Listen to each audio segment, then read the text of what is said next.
নমস্কার, আমি সুপর্ণা রান্নাঘরে আরেকটা রেসিপি নিয়ে চলে এলাম। তো আজকে আমি আপনাদেরকে বানিয়ে দেখাবো খিচুড়ি, গোবিন্দভোগ চাল দিয়ে নিরামিষ খিচুড়ি। তো রেসিপিটা পুরোটা ফলো করবেন, তাহলে খুব সুন্দরভাবে খিচুড়িটা বানাতে পারবেন।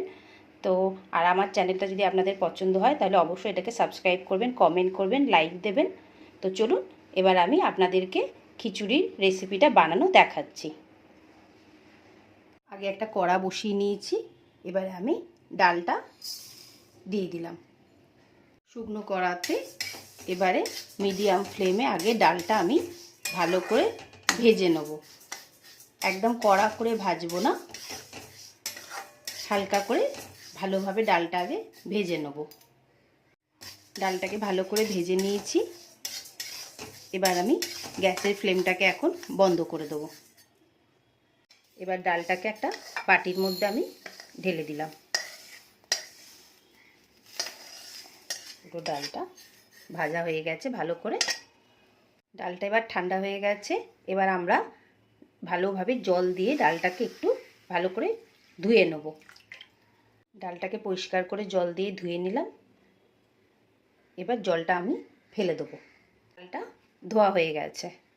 একটা বড় জায়গায় আমি জল বসিয়ে দিয়েছি, গ্যাসটা অন করে দিয়েছি। আপনারা বড় কড়া থাকলে বা বড় হাঁড়ি থাকলে ওটাতেও করতে পারেন। এবার ডালটা এখন আমি এর মধ্যে দিয়ে দিলাম। ডালটা দিয়ে এখন আমি এই জলের ঢাকনাটা বন্ধ করে রাখলাম। গোবিন্দভোগ চাল নিয়ে নিয়েছি, আর মাপটা হচ্ছে, আপনি যদি একটা বাটির মাপে, এই ধরুন এর আমি একটা বাটি আপনাদের দেখাচ্ছি, এই বাটির মাপে যদি আপনারা এক বাটি চাল নেন তো এক বাটি ডালও নেবেন। খিচুড়ির টেস্টটা খুব ভালো হয়। এবার গোবিন্দভোগ চালটাকে আমি ভালো করে আগে ধুয়ে নেব। চালটা ধোয়া হয়ে গেছে, এখন এটা সাইড করে রেখে দিলাম। একটা মশলা বানিয়ে নেব খিচুড়ির জন্য। তার জন্য আমি অল্প একটু আদা নিয়েছি, 4-5টা কাঁচা লঙ্কা নিয়েছি, সেটা মিক্সার গ্রাইন্ডারের মধ্যে দিয়ে দিচ্ছি। আর 1 চামচ গোটা জিরে দিয়েছি।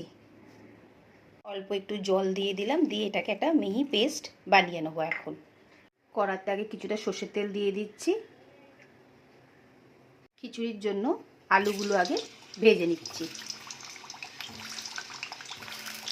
আপনারা যদি দিতে চান দিতে পারেন, না দিলে না দিতে পারেন। আলুগুলোকে এখন ভালো করে ভেজে নেব। ভালো করে আলুগুলোকে একদম লাল করে ভেজে নিয়েছি। এবার একটু বেশি করে তেল দিয়ে আলুটা ভাজবেন, তো আলুটার খুব টেস্টটা ভালো লাগে খেতে। আলুগুলোকে বার করে নিলাম। খুব সুন্দর করে আলুগুলো ভেজে নিয়েছি আগে। ডালটা ফুটে গেছে। এখন ডালটা যতক্ষণ না আমাদের পুরোটা গলছে ততক্ষণ এটাকে এখন হতে দেবো। আমি এখন কিছুই দিইনি, নুনও দিইনি, হলুদও দিইনি। ডালটা আগে আর্ধেকটা মতো গলে যাবে, মানে ওই ধরুন 70% গলে যাবে, তখন সব কিছু এর মধ্যে দেব। পুরোটাই ফুটছে, আমি অল্প একটুখানি হলুদ দিয়ে দিলাম। দিয়ে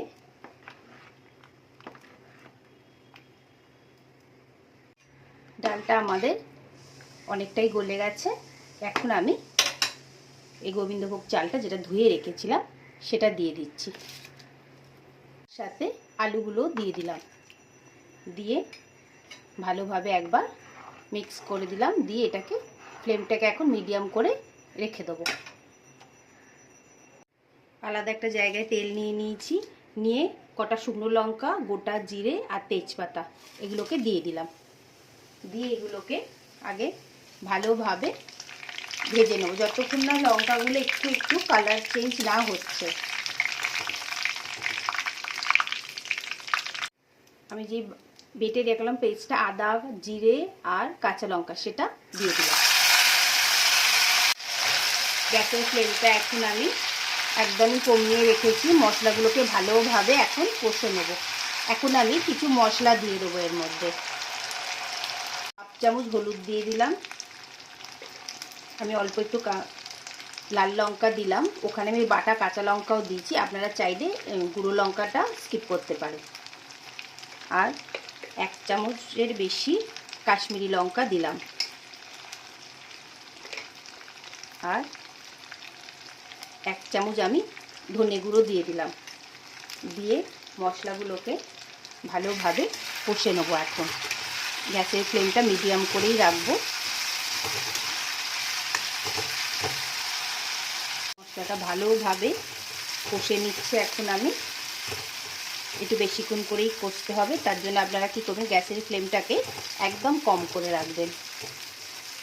আর যেটা বারবার বলি, আবার আরেকবার বলছি, যে আমার রেসিপিগুলো যদি আপনাদের পছন্দ হয় প্লিজ সেগুলোকে একটু দেখবেন আর কমেন্ট করবেন, আর বাড়িতে একবার করে ট্রাই করবেন যদি ভালো লাগে রেসিপিগুলো, আর সাবস্ক্রাইব করবেন, লাইক করবেন, তাহলে আমার ভালো লাগবে। আমি আরও নতুন নতুন রেসিপি যাতে আপনাদের দেখাতে পারি সেটা আমি করব। আপনারা একটু কমেন্ট করবেন আর ভিডিওগুলো একটু দেখবেন, আর যদি রান্নাটা ট্রাই করেন তাহলে বলবেন যে রান্নাটা কেমন লাগলো আপনাদের। এবার আমি 2টো টমেটো পেস্ট করে নিয়েছিলাম, ওটা দিয়ে দিলাম। দিয়ে একসাথে সব মশলাগুলোকে এখন ভালোভাবে কষে নেব, যতক্ষণ না মশলার গন্ধ আর টমেটোর কাঁচা গন্ধটা না যাচ্ছে। অল্প করে এখন আমি একটু নুন দিয়ে দিলাম। দিয়ে মশলাটা এখনও ভালোভাবে, যতক্ষণ না তেল না বেরোচ্ছে ততক্ষণ ভালোভাবে কষে নেব। খিচুড়ির মশলাটা একদম রেডি হয়ে গেছে। এবার আমরা এটা গ্যাসটা এখন বন্ধ করে দেবো। মশলাটা পুরোটা এখন আমি এর মধ্যে দিয়ে দেবো।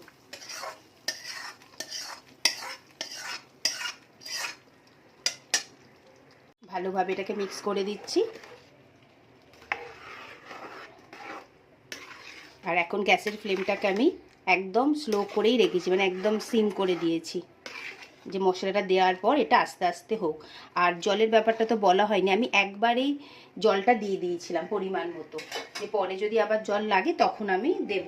তো আপনারা জলটা পরিমাণ মতো দিয়ে দেবেন। একটু চিনি দিয়ে দিলাম,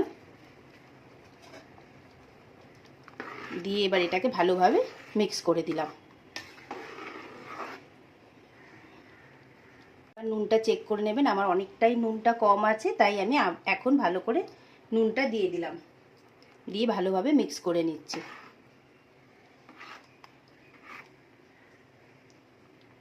নামাবার আগে একটু গরম মশলা দিয়ে দিলাম, দিয়ে ভালোভাবে মিক্স করে দিলাম।